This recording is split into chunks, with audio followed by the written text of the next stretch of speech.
guys, I'm gonna show you how to replace key backlight LEDs.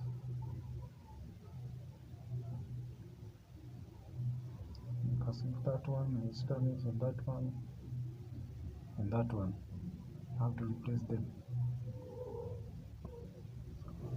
I have to source them from another motherboard, spare motherboard.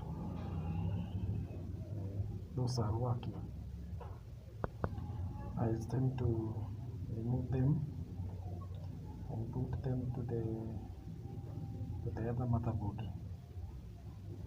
To remove them, do not use the hot air because these LEDs are very fragile. So to remove them, I'm going to use my DIY hot tweezers.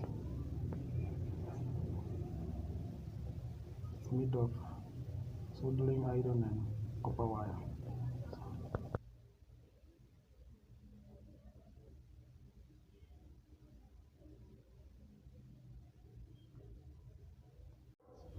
I have just installed all the 3 LEDs, so let me test them.